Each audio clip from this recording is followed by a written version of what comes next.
Bonjour à tous et merci de nous rejoindre sur ce temps de conférence organisé par emploi-environnement.com. Emploi Environnement, donc site de recherche d'emploi dédié aux métiers verts.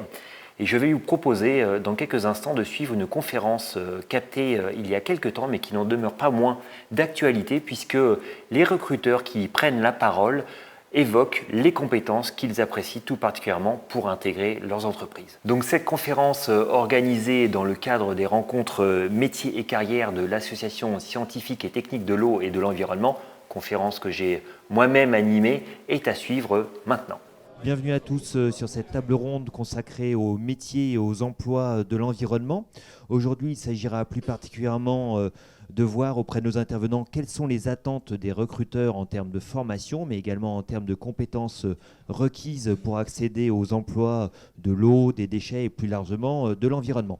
Donc je vous propose qu'on rentre tout de suite dans le vif du sujet, à savoir quels sont les métiers en fait, qui recrutent. Je me tourne vers vous, Laurence Lupin. Quelle est la typologie de profil que vous recrutez à la direction de l'eau exactement? Vous nous parliez d'eau et d'assainissement. Ce sont à 50-50 des techniciens, des ingénieurs. Comment ça se passe? Déjà, on se trouve dans le monde des collectivités locales. Donc, c'est des agents de la fonction publique territoriale. Et donc, on cherche des métiers, je vous ai dit, opérationnels. Donc, on a un bureau d'études composé d'ingénieurs en hydrologie, en hydraulique. Nous avons aussi des exploitations d'ouvrages, comme des stations d'épuration, mais aussi des gros réseaux, des stations de pompage. Donc des métiers du coup terrain, hein, ce sont des profils de techniciens, des profils d'ingénieurs. Et également, on a des contrats avec des sociétés privées, soit des marchés publics, soit des délégations de services publics.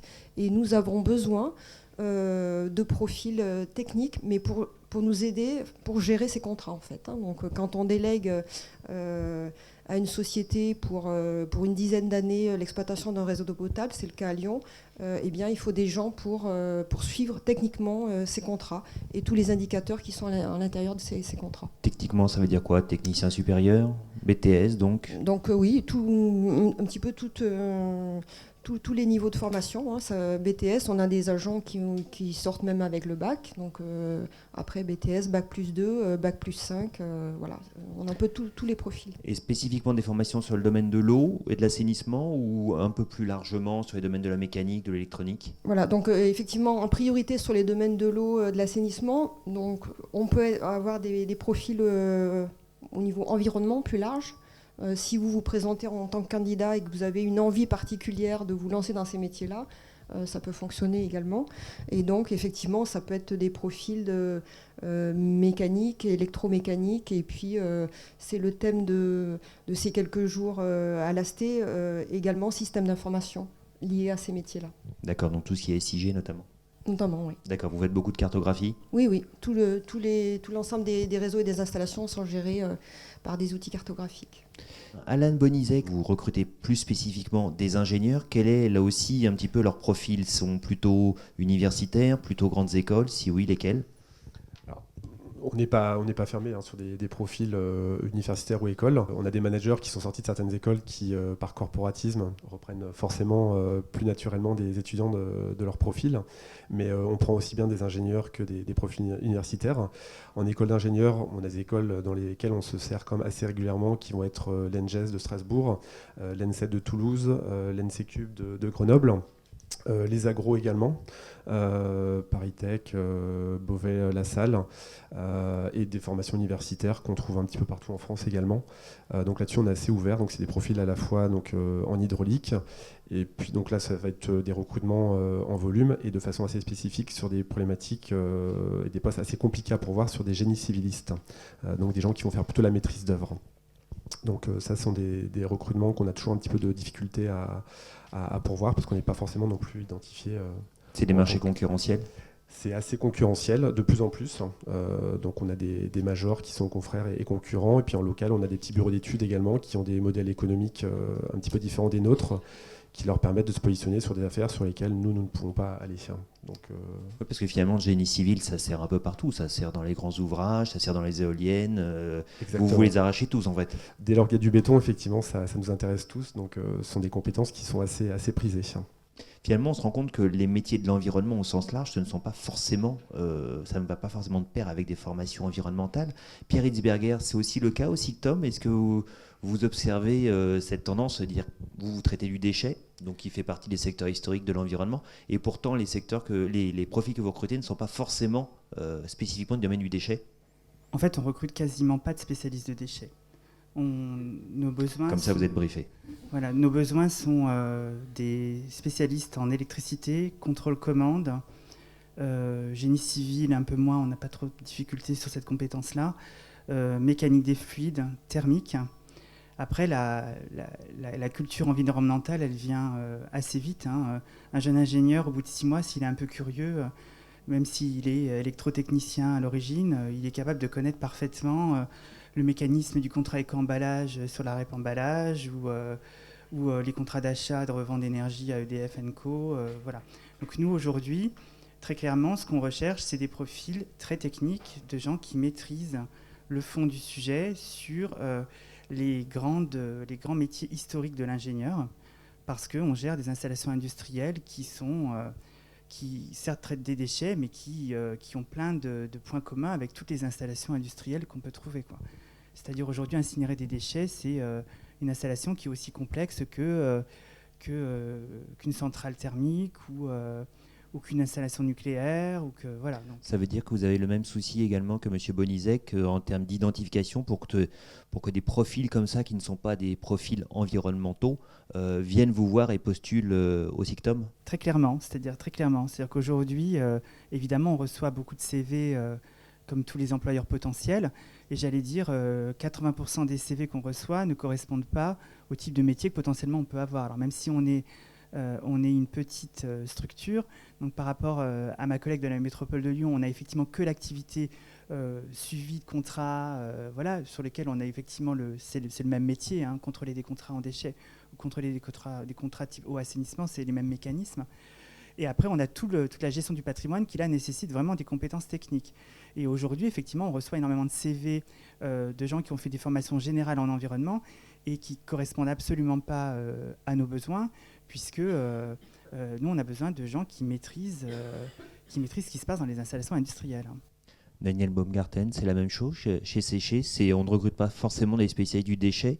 Je ne peux que confirmer tout ce qui a été dit jusqu'à présent. On ne recrute pas forcément des spécialistes du déchet, mais pas même des spécialistes de l'environnement. Parce que de la même manière que vous avez des incinérateurs, nous aussi on en a. Il y a d'autres techniques qui sont utilisées comme la méthanisation ou autre. Et là, qu'est-ce qu'on va rechercher? On va rechercher un biologiste, on va rechercher un chimiste, on va rechercher un électromécanicien, comme vous disiez, pour le même type d'installation. Donc ce sont en général des gens qui ont des formations pointues dans un domaine donné et qui ont, et ça c'est le critère après qu'on retrouvera beaucoup en regardant un CV sur les stages qui ont été effectués, sur les loisirs, sur les différentes choses, qui ont une sensibilité environnementale. Et c'est celle-là qu'on va essayer de détecter lorsqu'on arrive à une phase d'entretien et de voir comment, derrière, on va former à cet aspect plus spécifiquement environnement quelqu'un qui est très pointu dans un domaine technique et lui permettre à ce moment-là de circuler un peu de place en place. Et si on regarde qu'est-ce qu'on a un peu comme monomaniaque dans la chose, c'est l'ingénieur chimiste qui est quand même une grande base. Pour prendre 1% de l'effectif sont des ingénieurs chimistes sortis d'école de chimie et ne travaillant que en laboratoire. Donc on a vraiment des gens là qui sont totalement ciblés sur quelque chose d'extrêmement précis. Et pour le reste, on va beaucoup plus chercher des formations universitaires ou des écoles qui ont une spécialité, mais qui peuvent devenir très rapidement polyvalents et bouger à travers les différentes structures du groupe. Parce que c'est là aussi qu'on arrive à obtenir une certaine mobilité des personnes, géographiques si elles en ont envie, mais surtout une mobilité de fonctions qui permettent d'enrichir les différentes fonctions. Un biologiste qui a travaillé à un moment donné sur une partie de station d'épuration peut devenir extrêmement intéressant par après dans une gestion de l'intégration à la biodiversité d'un site qui a une certaine surface. Donc ce sont des évolutions qui arrivent. Alors juste sans vous noyer de chiffres, pour l'entreprise, l'âge moyen est de 41 ans. Les hommes ont 1 an de plus que les femmes. Bon. L'ancienneté moyenne est de 11 ans. Les hommes ont 2 ans d'ancienneté de plus que les femmes. et le taux de féminisation est de 25%. Donc ça, c'est effectivement un sujet auquel on est toujours très attentif. Il y a des fonctions qui ont un certain nombre de contraintes qui expliquent ce genre de disparité, parce que la parité normale, c'est 1 pour 2. C'est entre autres les sites qui fonctionnent en feu continu, donc 7 jours sur 7, 24 heures sur 24, avec les contraintes du travail posté, et qui, eux, font que ces fonctions-là sont des fonctions quasi exclusivement masculines. Du coup, si je vous suis bien, ça veut dire que pour travailler dans le domaine de l'environnement, en fait, il vaut mieux faire une formation un petit peu générale ou traditionnelle et rajouter un vernis vert. C'est ce qu'on appelle les métiers verdissants ou... Je ne sais pas si tout le monde est familiarisé avec cette notion de métier vert, métier verdissant. Alors, je n'utiliserai pas le terme de vernis, j'utiliserai le terme de sensibilité et de capacité à évoluer. Oui, je suis d'accord avec ça. Vous êtes tous d'accord autour de la table? Oui. Benoît Bourges, qu'est-ce que ça veut dire? Ça veut dire que les jeunes en fait, qui font des formations spécifiquement en environnement, ils terminent où si les grands acteurs qui sont à côté de vous recrutent plutôt des profils traditionnels avec donc une sensibilité environnementale? C'est-à-dire que tous ceux qui sortent avec un master, une licence pro, un BTS spécifiquement étiqueté environnement, qu'est-ce qu'ils deviennent? Alors on observe différentes typologies suivant le domaine de la formation environnementale suivie. C'est-à-dire que de manière générale, ceux qui vont suivre une formation dans le domaine de prévention et réduction des pollutions ou de maîtrise des énergies et des énergies renouvelables vont avoir un taux d'emploi assez bon, alors que ceux qui vont plutôt privilégier des formations de type gestion sociétale de l'environnement, protection de la nature ou aménagement du territoire et cadre de vie, eux vont avoir des taux d'emploi qui vont se retrouver dans la moyenne des formations d'ensemble. Et ceux qui vont privilégier une formation de type hygiène, sécurité, santé et environnement, eux vont avoir des taux d'emploi légèrement plus faibles. Et effectivement, on observe que de manière générale, sortir d'une formation environnementale, dans près de la moitié des cas, ne permettra pas d'occuper un emploi en lien avec l'environnement. C'est gênant. Ça veut dire quoi? C'est-à-dire qu'on continue à former des jeunes alors qu'on sait que 50% ne tiendront pas. Enfin, vous n'êtes pas forcément responsable là-dessus, mais c'est vrai que ça pose quand même question sur le fait qu'on propose autant de formations sur les secteurs qui débouchent sur des métiers qui ne sont pas des métiers de l'environnement et en correspondance avec la formation. Alors pour donner sur le fait qu'on quantifier le nombre de formations purement environnementales, je vais me permettre de montrer quelques données du PowerPoint. On a environ, en dernière année d'une formation environnementale, donc dernière année d'un baccalauréat environnemental, d'un BTS environnemental, dernière année de licence, master ou dernière école d'ingénieur, on a environ 100 000 élèves étudiants, donc 8% des inscrits. Et on a environ 20 000 personnes qui sortent pour la première fois du système scolaire, soit 3,4% de l'ensemble des sortants. Donc ça reste, c'est en progression. C'est en progression parce qu'on a de plus en plus de formations environnementales. En 2011, on a de nouveaux baccalauréats qui se sont, en lien avec l'environnement, qui se sont créés. Et c'est gênant. Et en même temps, on observe que les taux d'emploi en sortant d'une formation environnementale sont légèrement meilleurs que ceux d'une formation non environnementale. Alors c'est aussi lié au fait que les formations environnementales sont plus souvent de type master ou bac plus 5, ce qui effectivement est un soutien pour s'insérer sur le marché du travail. Mais voilà, de manière générale, certaines formations environnementales, même si ça ne permet pas de s'insérer sur un métier environnemental, permettent quand même de s'intégrer davantage dans le marché du travail. Et là, je vais poser le micro pour enfin éteindre mon portable. Oui, allez-y, pendant ce temps-là, une petite question. Je voulais savoir, du coup, moi, je suis plutôt sur le domaine HQSE, donc là j'entends que apparemment c'est un peu bloqué de ce côté-là. Qu'est-ce que vous conseillez, par où aller concrètement? Je peux peut-être y répondre en l'occurrence sur le HSQE. ou le QHSE, ou le QSE, le HSE, on peut le faire à peu près dans tous les sens, dans toutes les combinaisons. A priori, vous avez plutôt pas mal de chance par rapport aux formations spécifiques environnementales, c'est que le panel des entreprises qui vous sont ouverts est très très large. Des ingénieurs HSE, on peut en avoir aussi bien dans l'agroalimentaire, l'aéronautique, l'automobile, quelque part tout site de production industrielle, voire maintenant de service, doit embaucher ce type de profil. Donc a priori... Je confirme effectivement, les entreprises et les collectivités sont de plus en plus certifiées et donc on a besoin de profils comme le vôtre. Voilà. Moi je redis ce que je vous ai dit tout à l'heure, si vous faites preuve d'un peu d'ouverture en disant je suis formé dans telle spécialité mais je suis prêt à ouvrir et voir éventuellement d'autres métiers, ça va être bien. Est-ce que globalement, on ne peut pas dire que sur les métiers de l'environnement, il y a une inadéquation entre le besoin, qui est plutôt sur les besoins techniques, des besoins de terrain, et sur le fait que la majorité des formations, en tout cas des étudiants, vont jusqu'à des niveaux élevés en fait, de formation. Bon, c'est vrai que là, mis à part M. Bongarten, avec ses champs environnement, on a une bonne représentation de la population ingénierie, voire technicien supérieur. Mais est-ce que les métiers de l'environnement, ce sont avant tout pas des métiers techniques, des métiers de terrain qui imposent quelque part un niveau de formation relativement modéré, type Bac+2, Bac+3, voire en dessous? Alors pour les maîtrises de l'énergie et de l'énergie renouvelable, on est tout à fait dans ce cas-là, avec effectivement, c'est le domaine où il y a le plus de personnes de niveau bac ou inférieur au bac ou Bac+2, avec effectivement des gens qui vont installer l'isolation, qui vont installer le photovoltaïque, et du coup qui permettent une bonne intégration sur le marché du travail.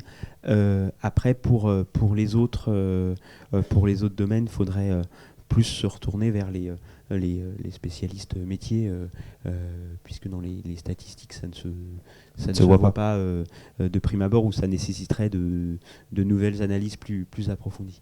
Est-ce que vous avez identifié des secteurs d'activité qui ont le vent en poupe, ou en tout cas qui sont en train de monter par rapport à d'autres qui seraient soit stables, soit déclinants? Est-ce que globalement on peut dire qu'il y a la réglementation est motrice en fait, puisqu'elle a quand même beaucoup évolué ces dernières années, depuis le début des années 2000, est-ce que ça a été moteur pour l'emploi? Alors ce tableau permet de retracer la majeure partie des métiers de l'environnement. Donc on voit par grand domaine, grand secteur d'activité. On retrouve les enjeux du déchet, les enjeux liés à l'eau, les enjeux liés à l'énergie, que ce soit la maîtrise de l'énergie ou les énergies renouvelables. On retrouve également tout ce qui est réhabilitation des sols et eaux. Donc là, c'est tous les enjeux liés à l'agriculture biologique. Et effectivement, lorsqu'on regarde les évolutions, on observe des évolutions fortes plutôt en début de période. Alors, c'est lié sur l'eau et les déchets, c'est effectivement lié à l'ensemble des réglementations qui sont mises en œuvre plutôt en début de période, avec des échéances, avec des exigences de normes dans les stations d'épuration, par exemple.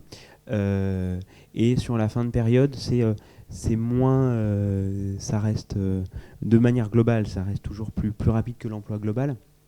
Et sur la fin de période, les aléas sont un peu liés aux variations dans les mesures de soutien aux investissements dans les énergies renouvelables qui ont pu limiter la croissance de l'emploi dans ces domaines, alors que ces domaines-là avaient été avant 2010 relativement dynamiques.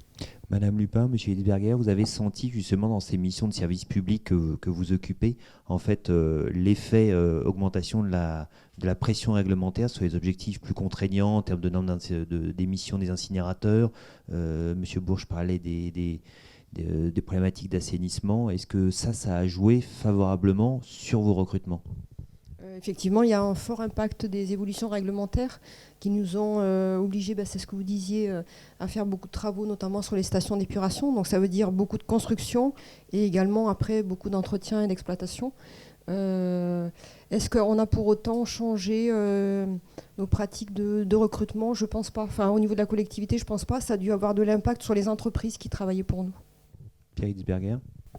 Oui, pareil, évidemment, on est des métiers qui sont fortement contraints, donc les travaux qu'on réalise, on les réalise beaucoup en anticipation, sous la pression de la réglementation à venir, hein, évidemment, on les fait toujours avant, mais c'est quand même ça qui nous fait effectivement travailler. Mais on a surtout effectivement généré beaucoup d'emplois chez nos prestataires, je pense. Donc prestataires ou exploitants? Alors, chez les exploitants, chez les constructeurs, chez les bureaux d'études qui travaillent avec nous. Par contre, je pense que comme la collectivité elle a une politique de gestion de long terme, elle est là pour s'assurer de la continuité du service, s'assurer de la pérennité des installations. On est donc du coup sur des besoins de compétences, un peu de fond. Alors après, effectivement, on a vu les choses un peu évoluer. C'est vrai qu'aujourd'hui, l'énergie est devenue un sujet de préoccupation pour toutes les activités. Donc ça, on s'est un peu renforcé sur ces profils-là par rapport à peut-être il y a une quinzaine ou une vingtaine d'années. Et puis je pense aussi qu'il y a aussi maintenant une absolue nécessité à avoir des ingénieurs qui sont en capacité d'expliquer ce qu'ils font. Surtout sur le métier du déchet, on est beaucoup engagé dans des concertations publiques qui sont toujours très longues, très ardues, très, très difficiles, très impactantes personnellement. Enfin, moi, je dépasse je pense, la centaine de réunions publiques depuis que je fais ce métier-là. Et vous le faites depuis combien de temps? 17 ans. D'accord. Et en fait, il faut aussi que nos ingénieurs, effectivement, soient en capacité de comprendre aussi dans le monde dans lequel ils vivent. Alors, je dis nos ingénieurs, quand je dis ça, je ne fais pas référence spécifiquement à la formation grandes écoles, puisque dans mes équipes, je n'ai pas que des ingénieurs qui sortent d'école d'ingénieur, on a aussi des gens qui sortent de l'université. Mais pour moi, le métier, c'est le métier d'ingénieur, en fait, qui compte. Voilà, mais globalement, ça évolue très, très peu, finalement, sur le besoin en compétences. Daniel Baumgarten, sur les secteurs des déchets, est-ce qu'il y a des croissances externes sur les secteurs où il y a des appels d'air? Oui, il y a un mot qu'on n'a pas prononcé jusqu'à présent, il est très mode, c'est économie circulaire. Et je crois que lorsqu'on est dans le monde du déchet, comme celui de l'énergie, c'est quelque chose qu'on va retrouver assez systématiquement. Et on a parlé de réglementations qui ont induit des travaux nouveaux, qui ont induit des fonctions nouvelles. Ces réglementations qui, pour l'essentiel, sont quand même des choses qui ont été faites avant tout pour le bien de la planète et donc du contexte dans lequel on va vivre, mais sont également générateurs de business. Et qui dit générateur de business dit également nécessité d'emploi dans ces domaines-là. Donc effectivement, tout cet ensemble, lorsque l'on va rechercher davantage de valorisation de matière, c'est quelque chose qui est fait dans un cadre réglementaire, mais également dans une évolution de nos clients qui, eux, attendent ce type de service. Et un client qui attend ce type de service va arriver, dans bien des cas, à dire, mais au fond, la gestion des déchets, ce n'est pas mon métier. Moi, je suis là pour produire des voitures, pour faire des médicaments ou autre. La fonction de déchets, ce n'est pas la mienne. Est-ce que vous êtes à même, vous, traiteurs de déchets, est-ce que vous êtes à même de prendre ces fonctions en charge pour mon compte, chez moi, me permettre de respecter les réglementations, d'être à l'optimum économique, d'être à l'optimum de sécurité. Donc là, je reviens vers votre question de tout à l'heure. Et on a parlé de délégation de services publics, ce que l'on rencontre de plus en plus aujourd'hui, c'est des délégations de services, mais avec l'industrie privée. Et dans ce cadre-là, qu'est-ce qu'on va faire? On va implanter directement chez un industriel donné un certain nombre de personnels qui vont avoir en charge la gestion des déchets. Et donc, dans les qualités que l'on attend des gens, il y a bien ce côté un peu polyvalence, parce qu'ils ne vont pas être toujours entourés d'une énorme équipe. Donc, à un moment donné, il faut savoir se débrouiller. Et vous avez fait une observation sur la façon de s'exprimer, qui me paraît très importante aussi, parce que ces gens, nous les lâchons dans la nature chez l'industriel, ce qui veut dire que c'est eux qui ont le contact. Et alors même qu'on les embauche au départ pour une fonction de type technique, ben, ils sont aussi notre relais commercial sur place. Et c'est eux qui vont avoir à tenir le relationnel avec les équipes dans les usines où ils sont délégués, avec les directions de ces usines, et c'est à eux de jouer le côté sécurité. Et on a un certain nombre d'industriels qui ont monté d'ailleurs pour leur personnel interne et pour leurs sous-traitants des prix annuels basés sur les respects d'accidents du travail et autres. Alors, il y a des trucs assez amusants. Il y a des industriels qui vous délivrent pour votre cariste une espèce de permis de conduire et on vous retire des points quand votre gars a été vu en excès de vitesse ou autre. Ça, il faut des gens qui le gèrent. Et là, ce sont des cadres tels que ce que vous préparez, qui avec autonomie, doivent être capables de le faire. Alain Bonizek, vous confirmez cet aspect humain, cette part de je dirais, le côté pétillant en fait, du candidat qui fait la différence? Ah oui, je confirme. C'est vrai que quand on rencontre des candidats, notamment les plus jeunes sortis d'école, on va parler souvent de compétences. Les ingénieurs viennent chercher un contenu technique dans nos postes. Globalement, on retrouve des gens qui ont subi des formations qui sont assez équivalentes, et ce qui va nous permettre de faire la différence entre les différents candidats que nous avons la chance de rencontrer. Ça va être justement cette capacité relationnelle à nourrir une relation avec nos clients, parce qu'il ne faut pas oublier que si on est dans la technique, on est surtout un prestataire de service, et on est au service de clients, donc il faut savoir satisfaire et faire revenir à nous. Et pour cela, ça va être des compétences techniques certes, mais aussi une certaine aisance relationnelle, une fibre commerciale qui va lui permettre de satisfaire au mieux son client, sachant que d'un client à l'autre, il peut y avoir différentes approches pour satisfaire un même besoin. Donc cette notion d'attitude personnelle est quand même assez prononcée, et c'est vrai qu'on a souvent l'impression que les jeunes ingénieurs l'occultent au début de leur parcours, et c'est à nous, entreprises, de l'inculquer. Donc c'est choses qu'ils n'ont peut-être pas forcément pu sentir sur les bancs de l'école. Alors vous qui êtes spécifiquement en charge des ressources humaines et donc par voie de conséquence des recrutements, quel conseil vous donneriez pour que ce côté un petit peu exceptionnel ressorte sur un CV? Parce que c'est toujours difficile pour un jeune, et même pour les moins jeunes, de faire un CV qui percute. Jusqu'où on va aller? Comment est-ce qu'on attise la curiosité? Comment est-ce qu'on monte cette capacité à aller au-delà du simple de je sais ceci, je ne sais pas cela, etc. Comment est-ce qu'on arrive à montrer plus que ça sur un CV, une lettre de motive? C'est vrai que le CV, c'est un exercice qui est assez délicat, parce qu'il y a aussi autant de façons de lire un CV qu'il y a de recruteurs. Donc on ne va pas forcément tous le lire de la même façon. Ce que je peux vous encourager à faire, c'est d'être le plus concret possible. C'est vrai qu'avoir des métriques sur un CV de façon à quantifier également la réalisation, ça montre déjà votre orientation résultat. Donc le fait de pouvoir mesurer concrètement ce que vous avez pu réaliser lors de vos différents stages, lors de vos premières expériences, ça nous permet déjà de voir concrètement ce qui a pu être fait. Parce que c'est vrai que si vous restez trop évasif, le CV risque de rester en bas de la pile, et c'est les CV d'autres candidats qui vont passer en première ligne. Donc c'est cet aspect concret qui vraiment est important à faire ressortir. Benoît Bourges, on se rend compte qu'il y a une large part en fait quelque part d'immatériel en fait dans le recrutement et dans l'appétence des recruteurs pour tel ou tel profil. Vous, c'est des choses que vous arrivez à mesurer, ou c'est difficilement identifiable pour le service statistique? On a à ce stade effectivement non seulement une grande difficulté à faire le lien entre exactement les formations et les compétences des métiers. Par exemple, on mesure la notion de métiers verdissants qui sont ou seront impactés par les enjeux environnementaux. C'est une diversité importante.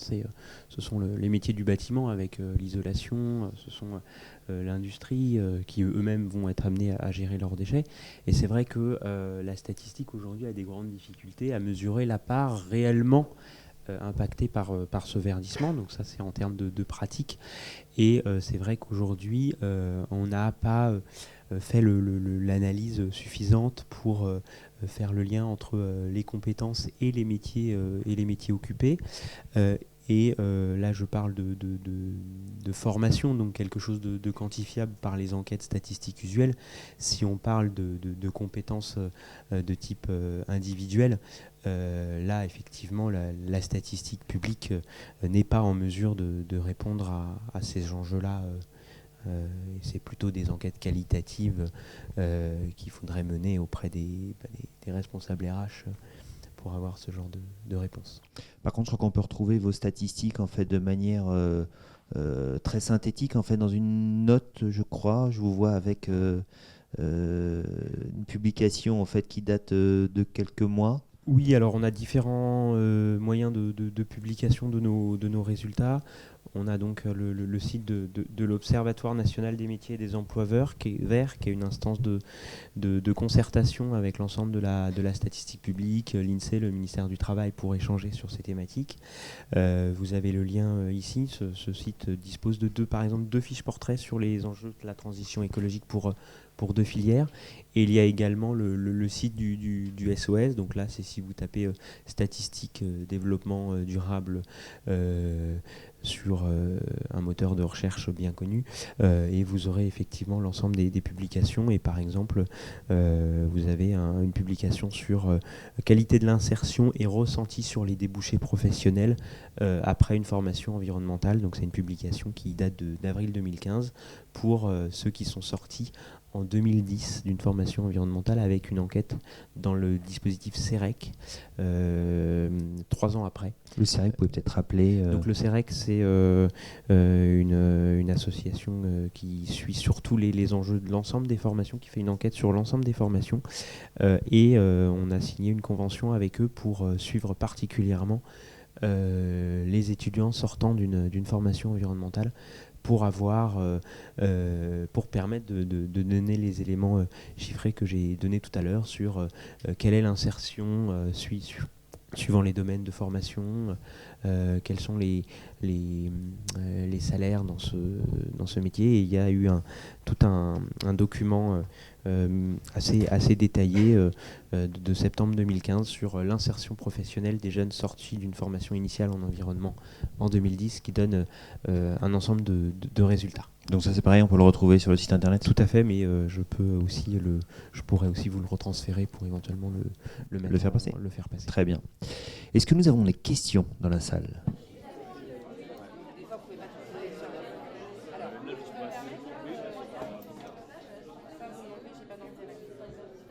Ça va être perçu positivement. Ça répond un petit peu à la question qui avait été posée précédemment. Ça va montrer une ouverture d'esprit, une curiosité sur le sujet. Après, ça dépend des MOOC. Nous, on s'en sert surtout comme un outil aussi pour faire monter les compétences de nos collaborateurs en interne. Après, les MOOC, c'est encore très nouveau, donc c'est pas des diplômes, c'est pas certifiant encore, donc on peut pas le valoriser comme un diplôme au même titre qu'une licence, un master ou une école d'ingénieur, mais forcément, ça va vous permettre de vous démarquer par rapport à d'autres confrères qui ont pu postuler à la même offre que vous, par exemple.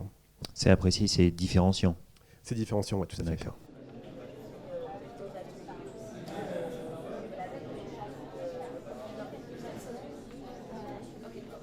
Je rappelle pour les personnes qui ne connaissent pas le monde des collectivités que pour être fonctionnaire des collectivités, il faut passer des concours, donc avec des niveaux bac, des niveaux de technicien, des niveaux bac plus 5. Les concours consistent en des épreuves écrites et puis un petit oral derrière. Voilà. Mais de plus en plus dans les collectivités, il y a un mélange en fait de contrats de droit public et de contrats de droit privé. Donc je pense que ce n'est pas forcément une barrière. Avec la loi NOTRe, les collectivités vont beaucoup se modifier, les structures, les syndicats. On a également des délégations de services publics, donc ce n'est pas une barrière. Voilà. Donc, par rapport au statut des fonctionnaires des collectivités, l'avantage, c'est qu'une fois que vous avez le concours, vous pouvez changer de collectivité, changer de service. Hein, c'est ce qui m'est arrivé dans mon parcours. Moi, j'ai travaillé dans le domaine des déchets, dans le domaine de l'assainissement, de l'eau, du bâtiment, de l'énergie. Donc, voilà, il y a cette richesse-là qui est peut-être des fois plus difficile dans une entreprise. Par contre, il n'y a pas des négociations de salaire, hein, puisque vous êtes sur une grille. Donc, l'avantage, c'est que c'est assuré. L'inconvénient, c'est qu'on ne négocie pas. Voilà. Et la progression est également assurée par rapport à l'ancienneté. Être fonctionnaire, c'est un avantage dans le recrutement. C'est sûr que quand on a un CV qui tombe et que c'est un agent titulaire, en plus on a une obligation de prioriser ce recrutement-là. Donc à compétences équivalentes, on prendra le fonctionnaire, bien évidemment. Donc je vous engage, ceux qui sont intéressés par les métiers publics, de passer les concours. Moi, je suis un pur produit de ça, j'en ai passé 2, voilà, donc ça fonctionne. Hein. Et néanmoins, on a dans nos équipes des contractuels qui aussi, pour certains, passent aussi en cours de carrière des concours, donc on intègre au fur et à mesure de leur carrière. Et on a par contre des spécialistes qu'on a recrutés, qui avaient déjà une certaine ancienneté, qui avaient une longue expérience, pour qui c'était plus compliqué de leur demander de passer le concours et de les réintégrer dans les grilles de la fonction publique, et qui donc vont rester contractuels dans la structure.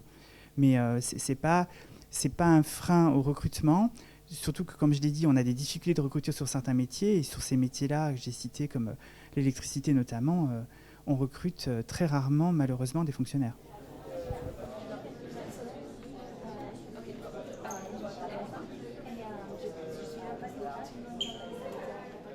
c'est vrai que c'est des profils un petit peu plus rares, parce que déjà numériquement, on en voit beaucoup moins. On en a quelques-uns, c'est des candidatures qu'on étudie comme les autres, dès lors qu'elles sont dans le domaine que nous recherchons. Donc je sais qu'on en a quelques-uns en hydraulique, notamment hydraulique fluviale, pour faire des modèles assez poussés.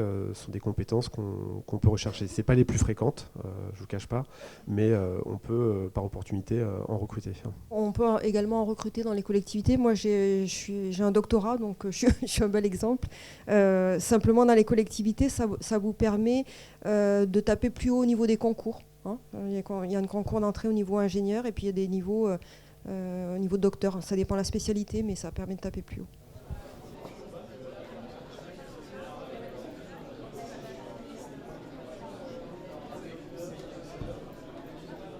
Moi, je vais répondre que non, on n'a pas de contact. On a des contacts à l'occasion des stages. Mais moi, je vais être très franc. Il y a des stagiaires de certaines écoles que je ne prends plus.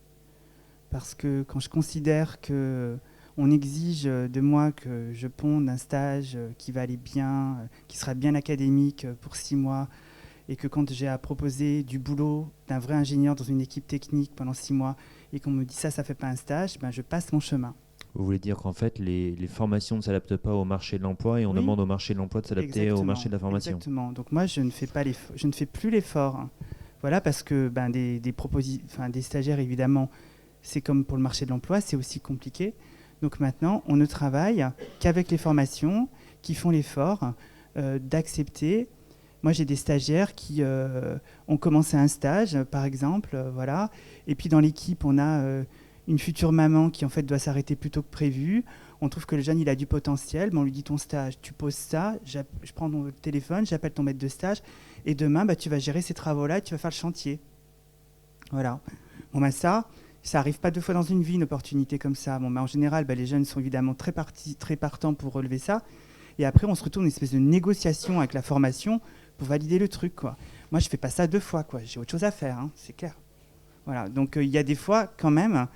Et très clairement, je vais vous donner des exemples de mon précédent poste, des formations qui étaient dispensées à l'université publique et d'autres. Il y a une grosse université catholique à Lille. Et donc évidemment, collectivité locale, on était quand même plus amené à travailler avec l'université publique. Voilà. Sur certaines formations, on a arrêté de travailler et l'université catholique de Lille avait une approche beaucoup plus pragmatique sur le marché de l'emploi. Et ce qui fait que maintenant, nous, si les demandes de stage, si on ne peut pas proposer un minimum de trucs qui ressemblent à du boulot, l'opérationnel, c'est stop, quoi. Je ne fais plus. Daniel Baumgarten, un avis avisé, je crois, puisque... Oui, je vais vous donner une note un peu plus optimiste. On a toujours considéré qu'effectivement, on avait besoin d'être très proche de la formation, des collaborateurs qui viendraient nous rejoindre. Et donc, nous dégageons un certain nombre d'heures, essentiellement pour des cadres de haut niveau, pour aller faire des opérations d'enseignement, pour faire justement cette passerelle entre l'entreprise et le monde de la formation. Alors, ce n'est pas forcément des écoles, ce n'est pas forcément des universités, hein, c'est tout champ est ouvert. Bon, quitte à faire un peu du nombrilisme, mais en même temps que mes fonctions de directeur développement durable de Séché Environnement, pendant 7 ans, j'ai été professeur associé à l'université de Cergy dans un master des sciences de l'environnement en milieu industriel et urbain, et qui justement permet d'entrer en contact aussi avec les structures de l'université, puisque c'est un job de prof de fac à mi-temps, permet d'être dans tous les comités pédagogiques et autres, et donc de pouvoir dire ce que l'on souhaite. De la même façon, on intervient très souvent en périphérie des zones où nous sommes actifs.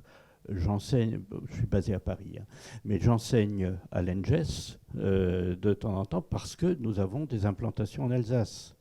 J'enseigne à l'université de Nantes, qui a une antenne déchets qui est à La Roche-sur-Yon. J'enseigne à Montauban. Pourquoi ? Parce qu'à chaque fois, nous avons un site industriel qui est à proximité. À l'entreprise, ça lui permet de développer sa notoriété dans une zone donnée.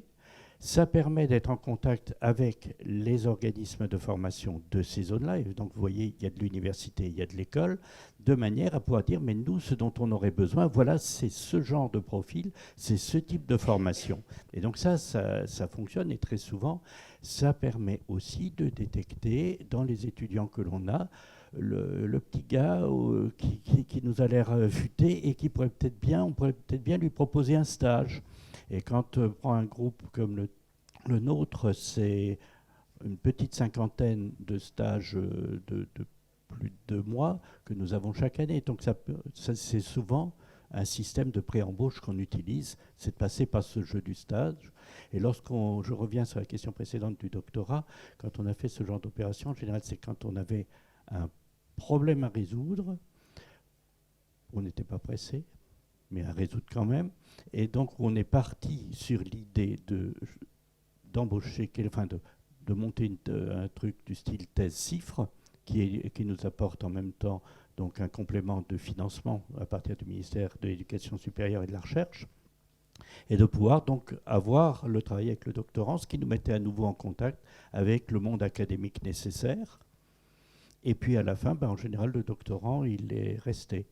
Donc voilà comment ça fonctionne. Et après, on a parlé là de primo-étudiants, mais il y a aussi tout ce qui se passe après, dans la notion de formation permanente. Et entre autres, dans les sujets dont on parle actuellement, je préside le conseil d'orientation du CFDE, qui est le centre de formation au développement durable et à l'environnement, qui est l'organe central de formation des chambres de commerce. Donc vous voyez, on reste très présent par rapport à ces formations tout au long de la vie des différentes personnes, et le CFDE a l'avantage d'avoir à la fois et des fonctionnaires, et des gens du privé. Alain Bonizek, vous avez également cette stratégie chez Safej Suez Consulting d'aller se coordonner avec les formations ? Tout à fait, oui. Donc on a un certain nombre d'ingénieurs qui sont intervenants également dans différentes formations un peu partout en France. Souvent dans les écoles dont ils proviennent eux-mêmes. Donc certains ont tissé des liens particuliers avec les responsables de formation en local. Et c'est vrai que chaque année, c'est à peu près le même volume, c'est à peu près d'une cinquantaine de stages de fin d'études que nous proposons à des étudiants. Et c'est vrai qu'on se sert également régulièrement dans ce vivier pour nos embauches de jeunes ingénieurs. Donc c'est vrai qu'on n'est jamais aussi bien servi que par soi-même. Ça permet aux intervenants de dispenser les messages et la façon de faire le métier, comme c'est fait chez Safej et chez les autres bureaux d'études, puisqu'on a également des gens qui viennent d'autres confrères. Donc ça permet de voir vraiment la réalité du métier et de prodiguer justement tous les messages qu'on n'a pas forcément sur des professeurs un peu plus académiques. Moi, ce que je retiendrai quelque part, c'est le principe de réalité. Effectivement, on demande des gens qui sont ancrés dans le concret, qui connaissent, qui soient des sachants, mais aussi qui sachent se présenter et être percutants. Donc c'était, je pense, le message d'aujourd'hui. Merci à tous d'être intervenus sur cette table ronde. Merci à vous de nous avoir écoutés. Merci à tous et bonne fin de journée.